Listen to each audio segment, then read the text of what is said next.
Leio que no Pentateuco aparece a palavra hoje, não sei pronunciar, Aion, 70 vezes. Leio que em todas as missas, a leitura do Evangelho começa com a expressão, naquele tempo, hoje e ontem. Leio em 1 Coríntios 1, 20 a 31, aonde está o sábio? Onde o escriba? Onde o questionador desta era? Por acaso Deus não tornou louca a sabedoria deste mundo? De fato, pela sabedoria de Deus, o mundo não foi capaz de reconhecer a Deus através da sabedoria, mas pela loucura da pregação. Deus quis salvar os que creem. Pois tanto os judeus pedem sinais como os gregos procuram sabedoria.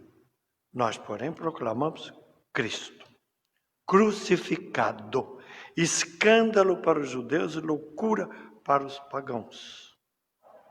Mas para os que são chamados, tanto judeus como gregos, Cristo é poder de Deus e sabedoria de Deus. Pois o que é loucura de Deus é mais sábio que os homens, e o que é fraqueza de Deus é mais forte do que os homens. De fato, irmãos, reparai em vós mesmos. Não entre vós muitos sábios de sabedoria humana, nem muitos poderosos, nem muitos de família nobre. Mas o que para o mundo é loucura, Deus escolheu para envergonhar os sábios.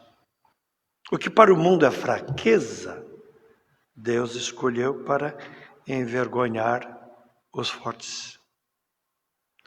Deus escolheu o que no mundo não tem nome, nem prestígio, aquilo que é nada, para assim mostrar a nulidade dos que acham que são alguma coisa. Assim, ninguém poderá gloriar-se diante de Deus. É graças a Ele que estais em Cristo Jesus, o qual se tornou para nós, da parte de Deus, sabedoria, justiça, santificação, libertação. Para que, como está escrito, quem se gloria, glorie-se no Senhor. Nós, padres pregadores, somos orientados a começar as leituras dos evangelhos, lembrando que 2000 anos atrás, Jesus disse estas passagens registradas sob o nome de algum apóstolo ou evangelista, Marcos, Mateus, Lucas, João. Distinguimos entre o passado, que desejamos reviver e atualizar, e o passado como teria acontecido, ao relembrar para os fiéis ensinamento de 20 séculos. O livro do Deuteronômio, leis que vieram depois, também relembra o que os escritores do Antigo Testamento atualizaram para os judeus dos anos 620 a.C. 600 anos de diferença. Na verdade, relembravam os tempos de Moisés, cerca de 1200 a.C., tentaram reeditar aqueles eventos com diferença de 600 anos. Na verdade, o Deuteronômio atribui essas palavras a Moisés, que já havia morrido cerca de 600 anos antes. Mas era como se tudo voltasse com o rei Josias, lembrando que a lei ainda valia. Para os autores da Bíblia, o tempo é secundário, quando é o conteúdo que conta. Catequese também é isso. Conteúdo. Por isso, desde os meus primeiros sermões, aprendi que eu deveria lembrar que Jesus não está dizendo agora. Mas foi o que Jesus disse há 2000 anos. A conclusão e atualização terá que ser nossa. Com os devidos acréscimos das doutrinas vindas dos papas, que por sua vez aceitam as reflexões dos grandes teólogos da Igreja. O pregador deve atualizar as palavras de Barim que estão na Bíblia, mas sempre lembrando a palavra a ser lembrada. A palavra que contém o Logos, o Verbo. E o Verbo, o que nós conhecemos, se encarnou. Seu nome era Yeshua, Jesus. E ele falou. E não obrigou ninguém a segui-lo. Convidou. E como diz João Evangelista, este é o discípulo que dá testemunho dessas coisas e pôs por escrito. Nós sabemos que seu testemunho é verdadeiro. Jesus ainda fez outras coisas, muitas mais. Se todas elas fossem escritas uma por uma, creio que nem o mundo inteiro poderia conter os livros a serem escritos. João falando isso. O assunto é inesgotável. Deus habitou entre nós. Shekinah. Por isso o pregador estuda por 4 até 10 anos o que aqueles textos disseram há 20 séculos ou 32 séculos. Ultrapassa o tempo. Não cabe ao pregador inventar textos, nem mudar o sentido daquelas passagens. Deus habitou. De habitar, Shekinah. Não o vemos, mas as suas palavras ecoam até hoje. Cada vez que um pregador fiel à Bíblia lembra o que foi dito antigamente, naquele tempo. Aceitamos novidades, mas não esquecemos o passado. Santo Agostinho canta em poesia, verdade antiga, mas sempre renovada. É por isso que não é qualquer um que pode subir ao púlpito dizendo o que ele acha que Deus está dizendo naquela manhã de domingo. Isso é vaidade e falta de cultura. Se não estudou o sentido da Bíblia, estará inventando o que ele acha que Jesus está dizendo hoje. Sem exegese não dá. Por isso vocês estudam isso. Examinai as Escrituras, diz Jesus. Ele mesmo propunha isto. Estudem, releiam o que a Bíblia diz. Ninguém é profeta a este ponto de ocupar um microfone dizendo que ele é o porta-voz nesse domingo. Não é? Relembrar é sempre uma parte da profecia. A outra parte é o magistério da igreja. Hoje concluímos assim como a Igreja Católica concluiu. Muitos anos de estudo. Naquele tempo significa que devemos repercutir o sentido mais aproximado do que foi dito em aramaico, depois traduzido para o grego, finalmente traduzido em português por estudiosos da Bíblia. Dizer naquele tempo, em todas as leituras de missa, é sinal de humildade da parte do pregador. Alguém falou isso há 2000 anos. É sinal que ele estudou e pesquisou antes de subir ao púlpito. Todo pregador tem que ser bom leitor e um estudioso da palavra. Se quiser ser pregador.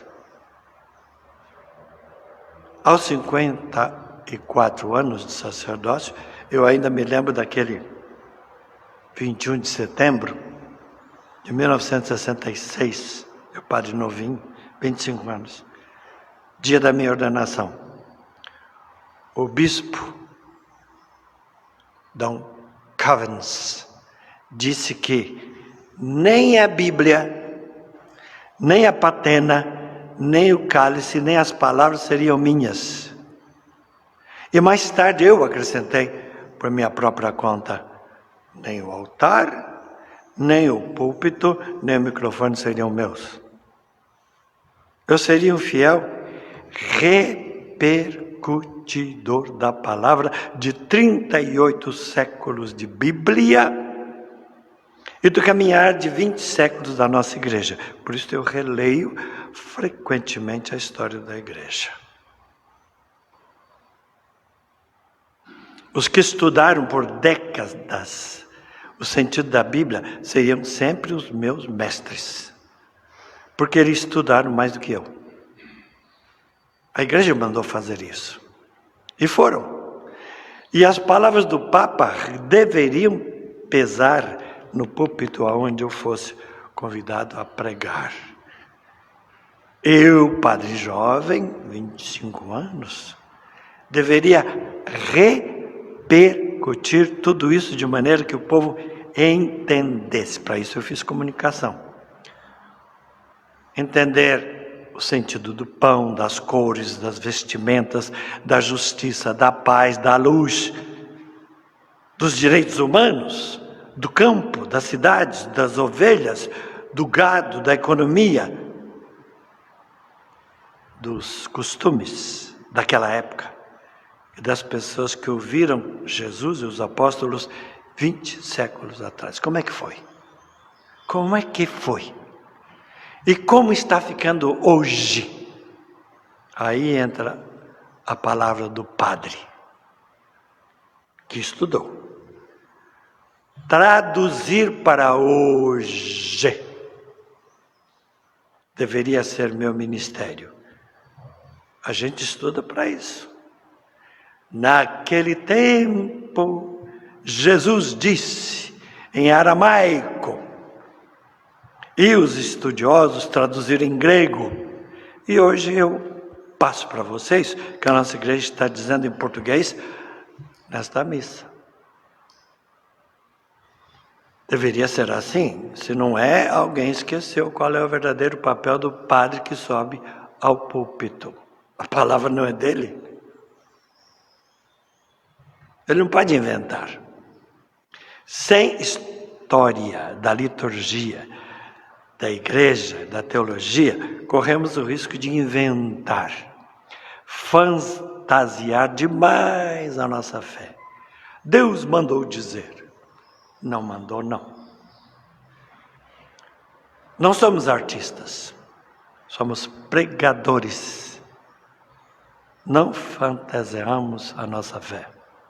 O conteúdo da missa de hoje, na qual fui convidado a pregar, não é meu. Fala de quem trabalhava cultivando e fabricando vinho naquele tempo, e aquilo era riqueza. Falava da situação social dos vinhedos, daquele trabalho que naquele tempo abrigava muitas injustiças, como hoje. O desemprego era colossal naqueles dias. Ter uma vinha era possuir terras, e nenhum pobre arcaria sozinho com os custos. Então pobre não tinha vinhas. Era coisa para ricos. 99% eram assalariados e viviam procurando trabalho, como hoje. Os desempregados esperavam que alguém os contratasse para o dia, ainda que fosse apenas por um dia. Não havia emprego. como hoje. E aceitavam qualquer pagamento para levar algum sustento para a família, como hoje. É por isso que eu prego doutrina social como Padre Deon, sempre que subo a um púlpito. Porque as coisas continuam do mesmo jeito. Jesus fazia isso. Hoje melhorou um pouco, depende. Meus sobrinhos, meus irmãos, tiveram chance de ter casa própria, ganhar dinheiro, mas levaram 30 ou 25 anos para quitar a casa. Hoje nem isso é possível para um pobre. Padre Deon ensinava isso. Eu também faço isso. Eu sou padre deoniano há 54 anos. E eu prego doutrina social.